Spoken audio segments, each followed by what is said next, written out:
The Middle Ages, often romanticized for knights and castles, hid a much darker reality. Behind the grandeur, fear and superstition ruled daily life. Justice was a gamble, and customs were brutal by today's standards. What was once normal would now be condemned as criminal. Today, we'll uncover 10 medieval practices that would be considered crimes against humanity. Prepare yourself.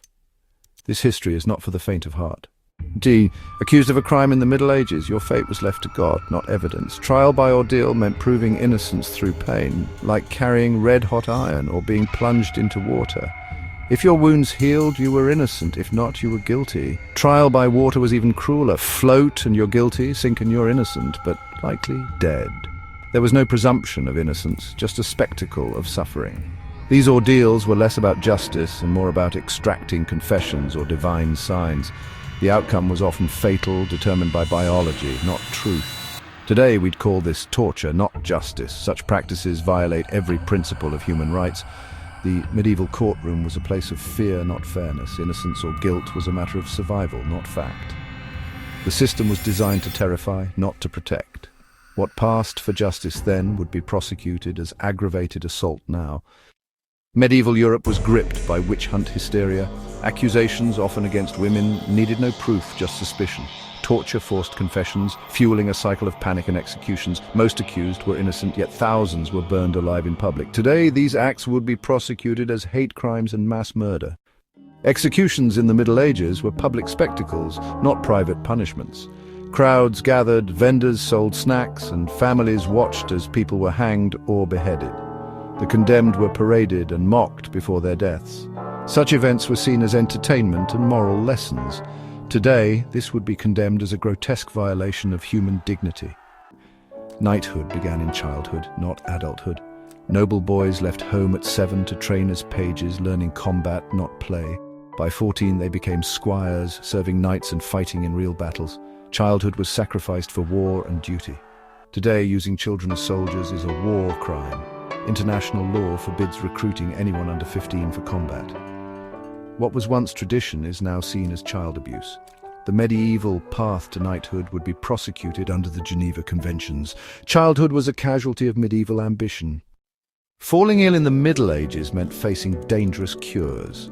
Doctors relied on bloodletting, leeches, and even drilling holes in skulls. The theory of 4 humours led to treatments that weakened, not healed. Bloodletting often turned minor illnesses deadly. Modern medicine would call this malpractice and criminal negligence. Such treatments would cost doctors their licenses and their freedom. The medieval cure was often worse than the disease. Today, these acts would be prosecuted as reckless endangerment. Kings ruled by divine right, answerable only to God.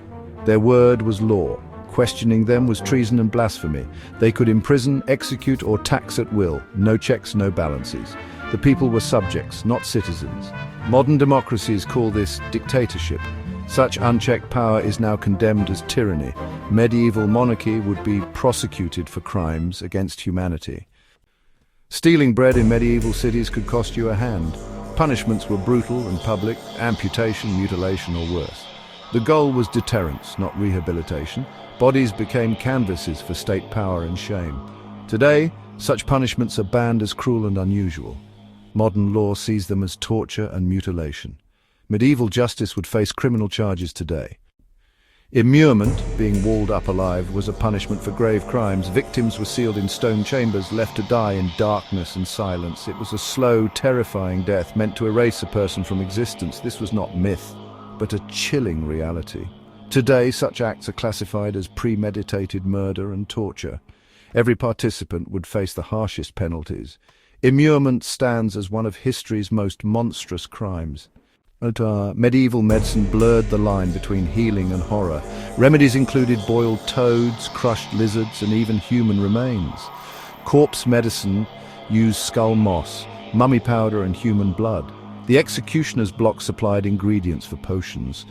Today, these practices would be criminal desecration, trafficking, and endangerment. Doctors would lose their licenses and face prosecution. The medieval apothecary was a house of horrors. In 1374, the dancing mania swept through Europe. People danced uncontrollably for days. Some died from exhaustion, others collapsed in delirium. The cause remains a mystery: mass hysteria or toxic fungus. Authorities encouraged the dancing, thinking it would cure itself. Today, such an outbreak would trigger a public health emergency.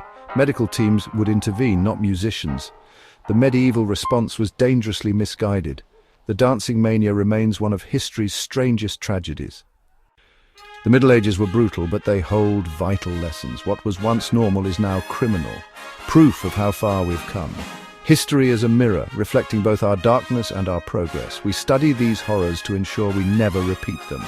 Our fight for justice, science, and compassion continues. Which practice shocked you most? Let us know in the comments. Like, subscribe, and share for more dark tales from history.